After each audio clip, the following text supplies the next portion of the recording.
Eu gostaria de falar nessa noite sobre o que fazer quando nada contribui, quando a oposição para recebermos a bênção é uma realidade. Como devemos nos portar para recebermos de Deus o que estamos precisando.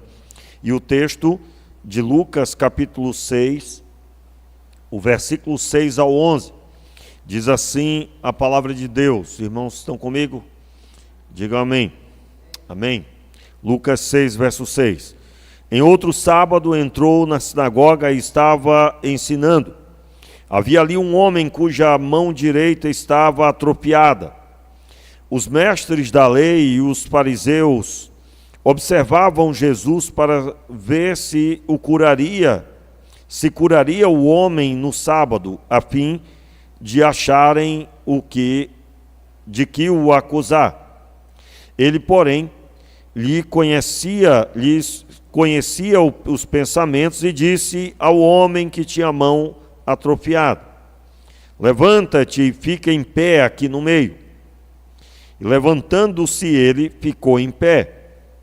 Então Jesus lhes disse: que vos parece?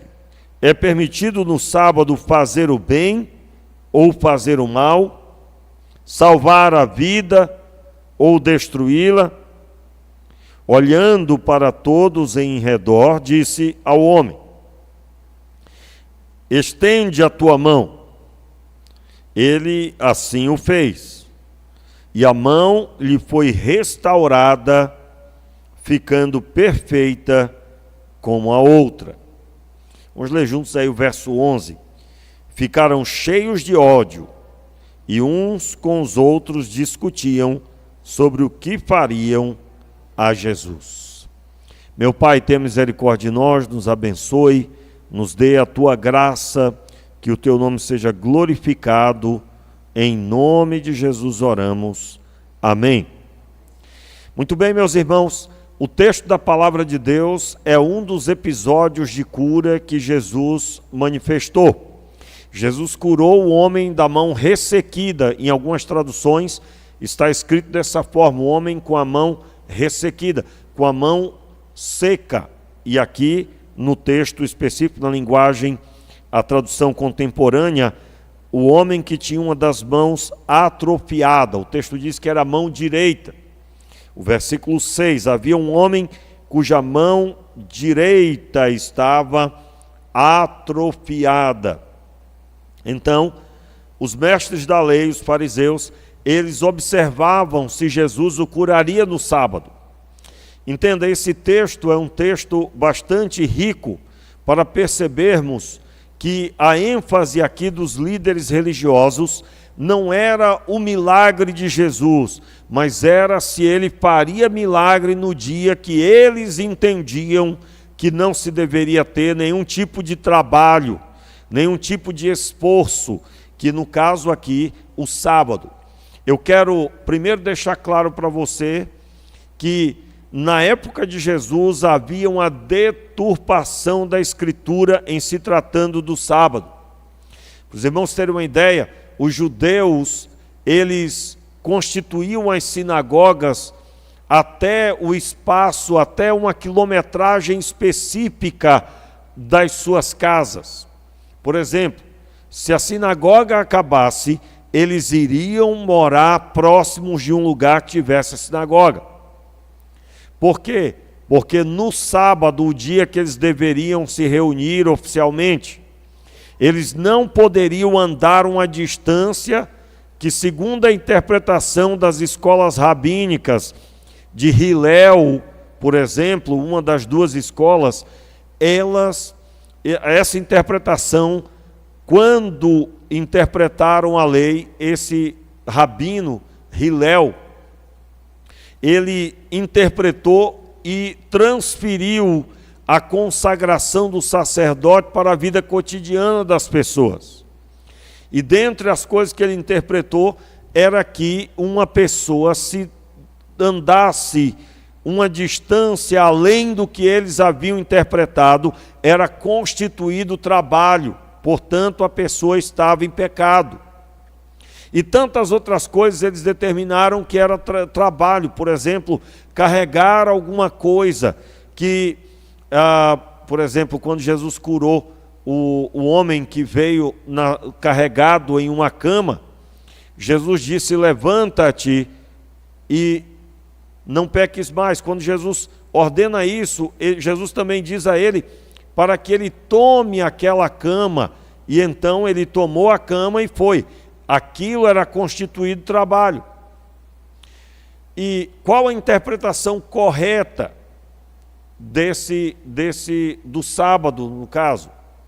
A interpretação correta é que o sábado eu não vou continuar no meu ofício de trabalho. E eu vou separar aquele dia para jejuar e orar.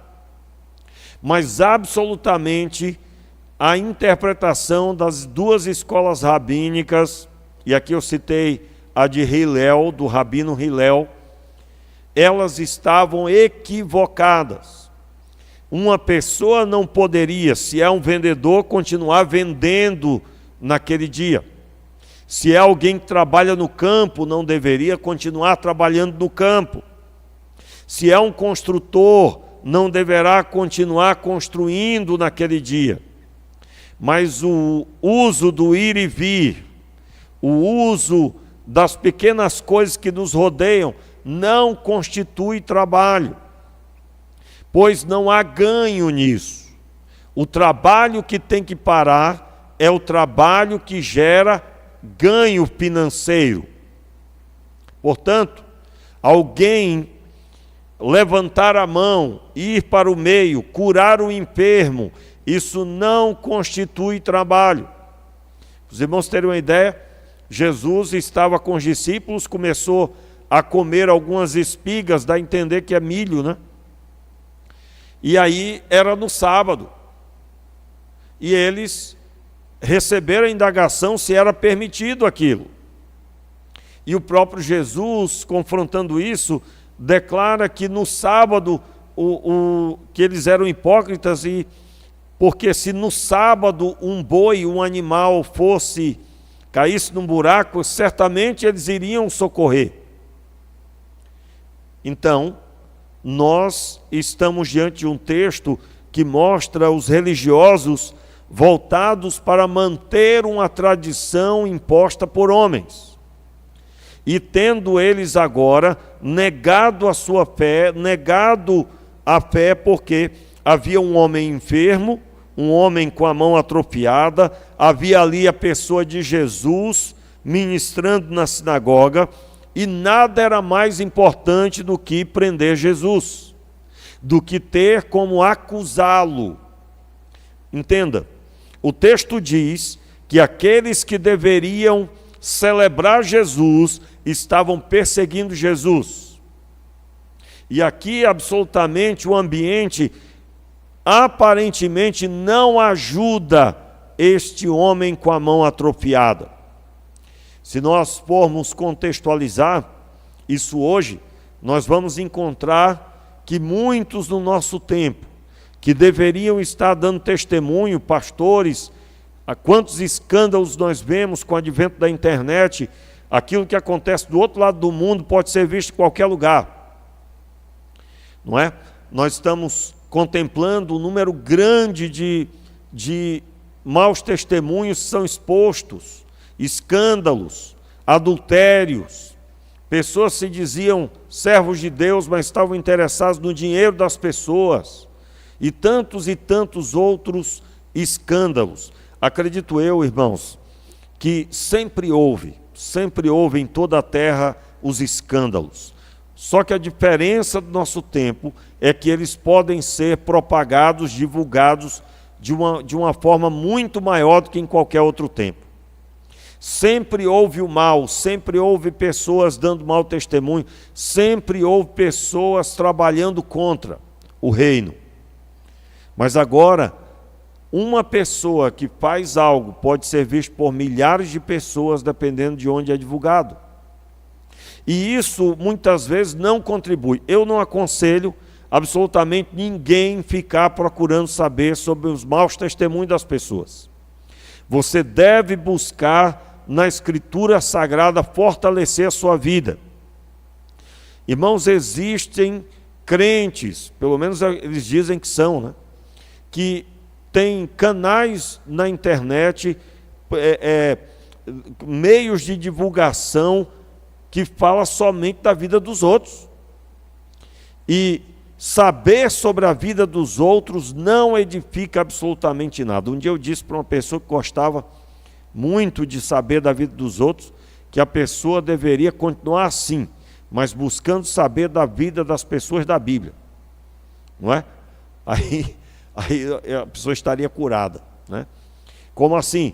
Saiba tudo sobre a vida de Paulo, saiba tudo sobre a vida de Tiago, de João, saiba tudo sobre a vida de Jesus e divulgue isso.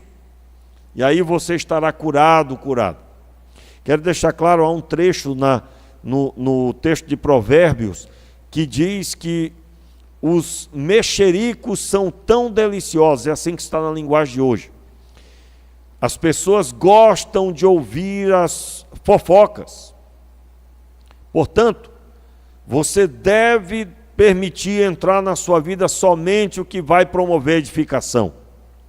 Não dê espaço à carne, não dê espaço à vontade do seu coração, de saber sobre as coisas que não vão acrescentar a sua vida.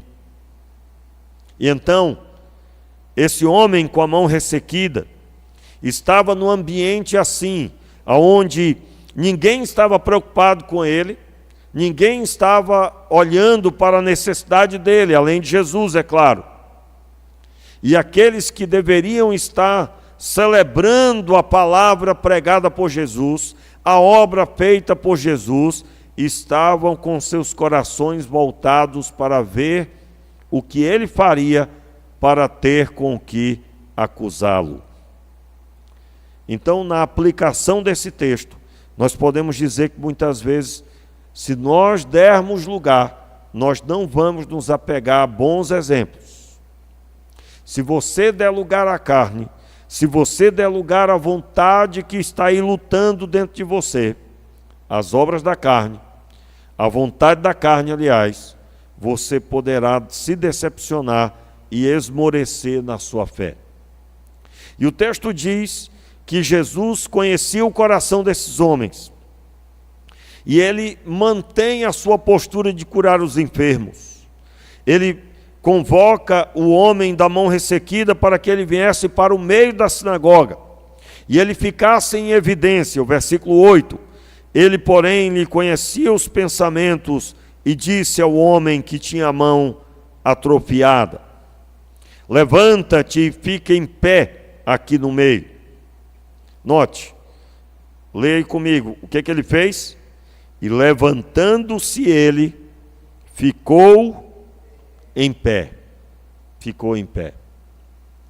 Eu quero aqui deixar claro para você, que para que você seja abençoado, você precisa fechar os seus ouvidos, fechar a sua visão espiritual, para ver a maldade do homem e abrir a sua visão, seus olhos espirituais, e ouvir a palavra de Deus que é lançada sobre a sua vida. Jesus chama o homem para estar no meio. Meus irmãos, ele obedece Jesus e ele vem e fica no meio da sinagoga. Eu digo a você, talvez nunca foi tão necessário no nosso tempo fazer isso. Você olha para um lado e para o outro e talvez você não tenha apoio espiritual. Mas se você ouvir a palavra de Deus, você tem tudo que você precisa.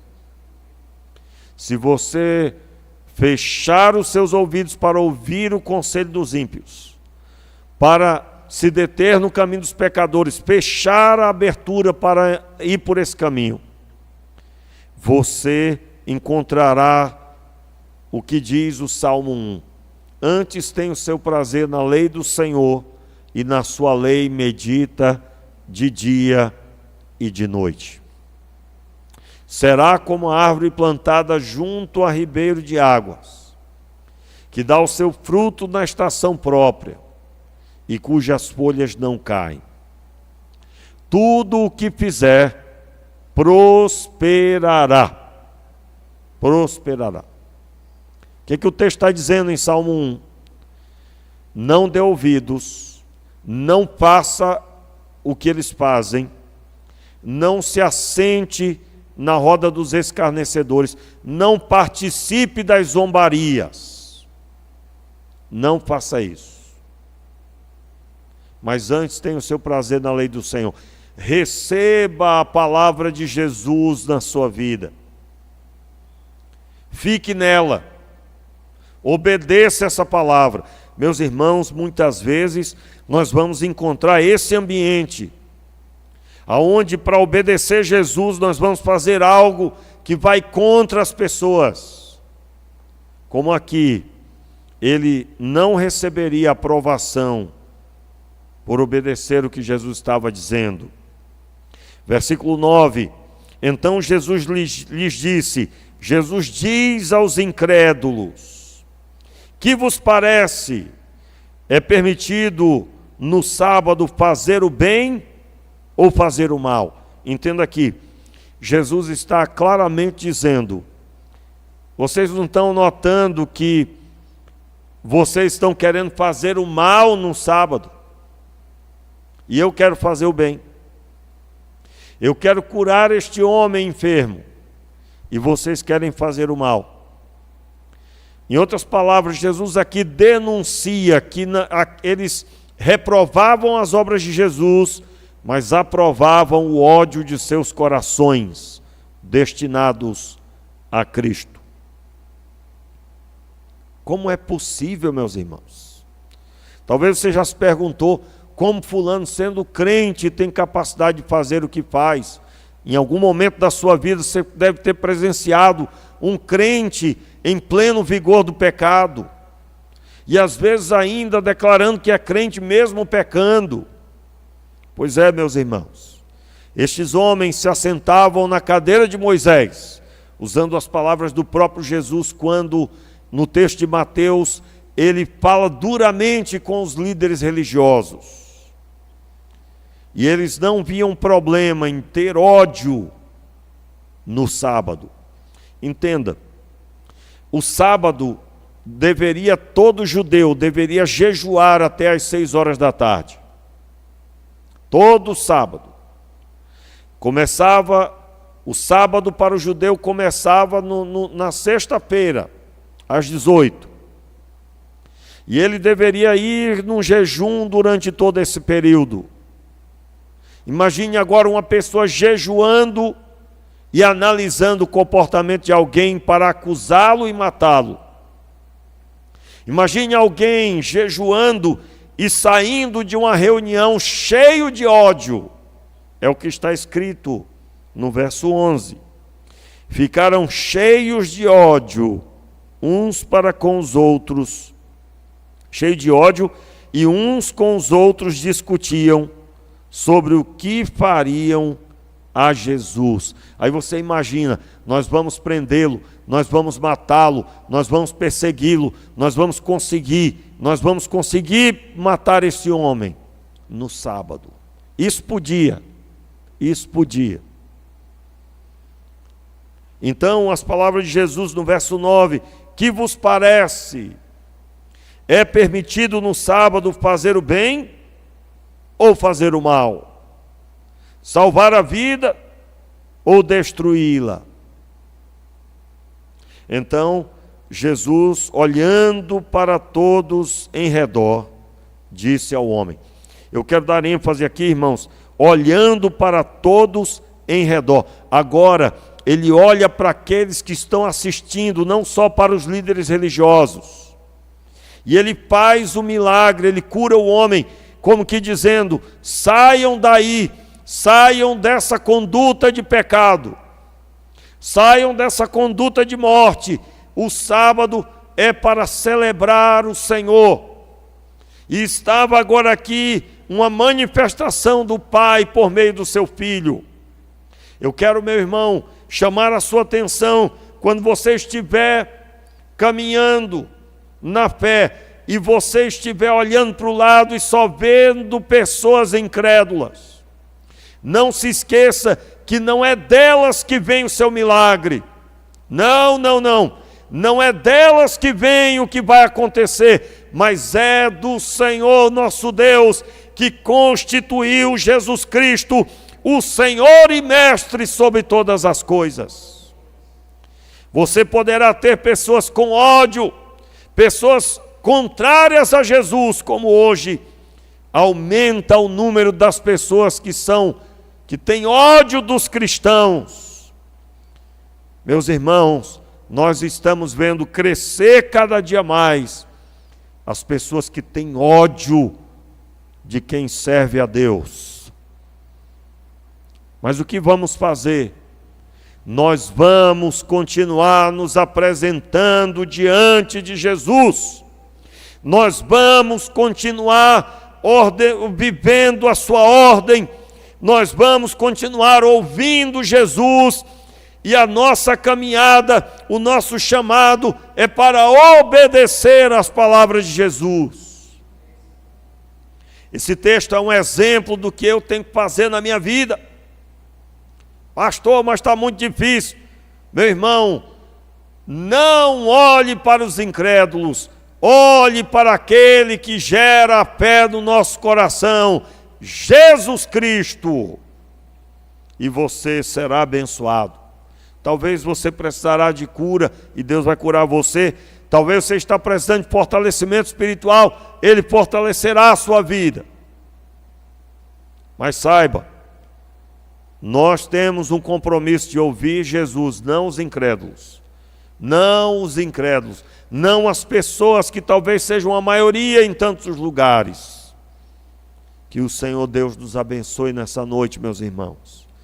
Que sua graça seja sobre nós. Convido você a ficar de pé e nós vamos orar. Como é que está a sua vida? Como é que está você diante das circunstâncias que você está vivendo? Eu gostaria que você agora fechasse seus olhos e você decidisse o que você vai fazer. Eu creio que você já sabe. Você vai ouvir Jesus, você vai obedecer Jesus e você vai romper com essa incredulidade que estava entrando na sua vida. Talvez você não está recebendo o apoio de ninguém, mas eu quero dizer nessa noite aqui que você tem o apoio de Jesus Cristo, você tem o apoio de sua palavra, e ela foi proferida sobre a sua vida. Você não está sozinho, Ele te recebe, Ele te abençoa, é dele que vem o seu milagre, é dele que vem a sua cura, é dele que vem o fortalecimento para você. É dia de curar, de dar a vida. Não é dia de morte, é dia de vida. Ore agora, enquanto o ministério de louvor está vindo para cá, nós estamos orando. Ore, apresente sua vida, peça a Deus força, ânimo, ousadia.